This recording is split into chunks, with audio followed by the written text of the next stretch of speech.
Hello everyone.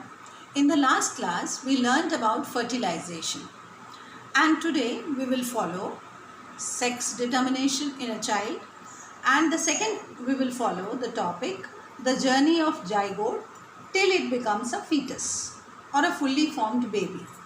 First, coming to sex determination. See, in case of a female parent, if we see the chromosomal complement, that it is 44 autosomes and X and X chromosome. So 44 autosomes plus X and X makes it 46 chromosome. And in case of a male parent, it is 44 autosomes plus X and Y.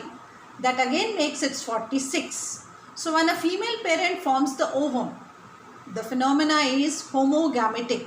She forms all the gametes, all the ovums having X chromosome, carrying X chromosome. So the phenomena is homogametic. Homo means similar. But in case of a male parent, when the male parent is producing the sperm, he produces the sperm having two types of sperms. One having X chromosome and another 50% having Y chromosome. So the phenomena is heterogametic. Hetero is different.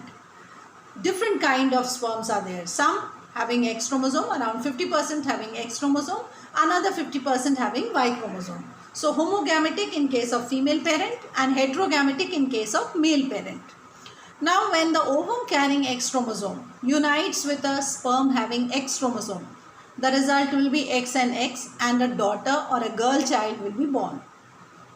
And in case the ovum having X chromosome unites with a sperm having Y chromosome, then the result will be a baby boy. So biologically speaking, it is the nature of the sperm, whichever, whether X carrying or Y carrying, which determines the sex of the child. That was about sex determination. You can also show a cross in this manner. Parents having X and X chromosome, that means it is a female parent. This is the symbol of female. Likewise, the male parent, the symbol of male. Please remember, in alchemist we say this symbol is for copper and this symbol is for iron. So X and X female parent, X and Y male parent. The female parent is producing all ovums carrying X chromosome. Phenomena is homogametic. Male parent is producing two kinds of sperm. Heterogametic, half of them carrying X chromosome and half of them carrying Y chromosome. The probability in zygote is 50%. There is a chance of girl child formation and another 50% chance is there of boy child. If the ovum carrying X chromosome unites with X carrying sperm, then it is a girl child. And if the ovum carrying X chromosome unites with a Y carrying sperm, then it is a boy child. This was about sex determination. So biologically speaking, it is the male parent who decides the sex of the child. Now we'll move further.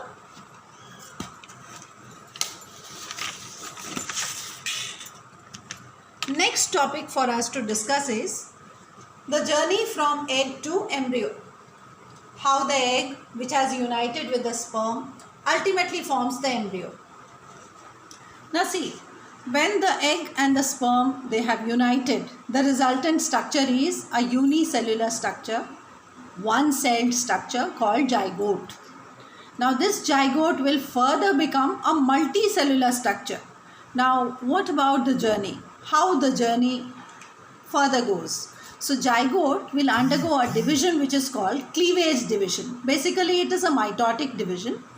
Cleavage division will result into a ball of cells, collection of cells. Please remember, there will be no growth, there will be just division of cells. 1, 2, 2, 4, 4, 8, 8, 16, 16, 32, likewise. That ball of cells is called morula. Further, this morula will become blastula, then ultimately gastrula, and the gastrula ultimately will become a fetus or a baby. Exactly the event is zygote undergoing cleavage division, that is a mitotic division, forms morula, ball of cells, collection of ball of cells. Blastulation happens and the resultant structure is blastula. Gastrulation happens, the resultant structure is gastrula. Organogenesis, please remember, genesis is formation of organs. Organogenesis happens and ultimately an individual is born, or a baby is born, or a fully formed fetus is born. Please remember few important points. First, all cleavage divisions are mitotic. So now the zygote ultimately is undergoing mitotic division. The first cleavage division in human zygote occurs in about 24 hours. So within 24 hours, the first cleavage division in human zygote takes place.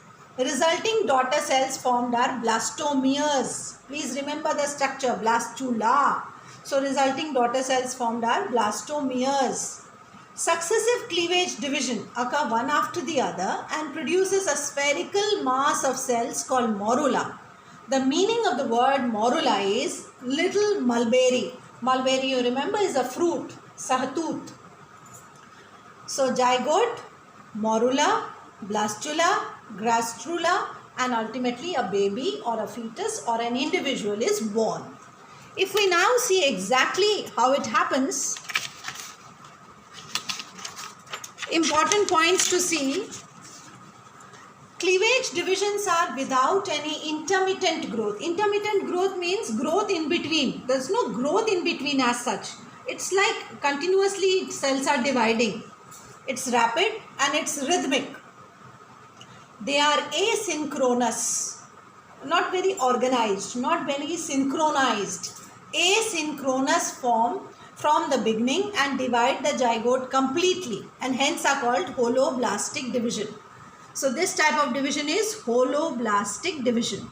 Once again, cleavage divisions are all mitotic. Second, these divisions are not involving any growth as such.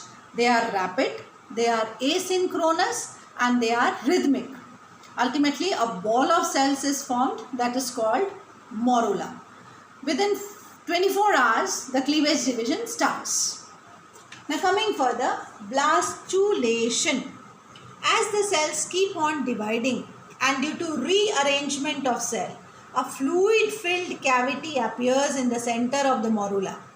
The cavity filled with liquid secreted by trophoblast cells and the cells of the oviduct is called blastocele or the segmentation cavity. Now see the basic difference between morula and blastula. First zygote, then cleavage division, morula, and from morula, blastulation, blastula. The basic difference between morula and blastula is morula was just spherical mass of cells, spherical ball of cells. Because of cleavage division, it has happened. Now this morula, when there is a fluid filled cavity called blastocele, then we are calling this structure as blastula. So the basic difference being this fluid filled cavity called blastocele, and the process will be called as blastulation. Fine. Now we'll move further.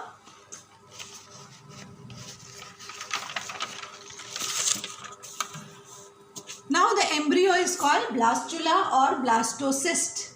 During blastulation, zona pellucida breaks and allows the blastula to increase in size and volume. Approximately 1 week after fertilization, blastocyst gets embedded. Embedded is like attached into the thickened wall of uterus, a process called implantation. And now we can say the pregnancy is established. So within 1 week of fertilization, within 24 hours, please remember zygote has started with morula formation. And within 1 week of fertilization, the blastocyst gets attached to the uterine wall, especially to the endometrial wall, and now the process is implantation. Now we can say the pregnancy is established.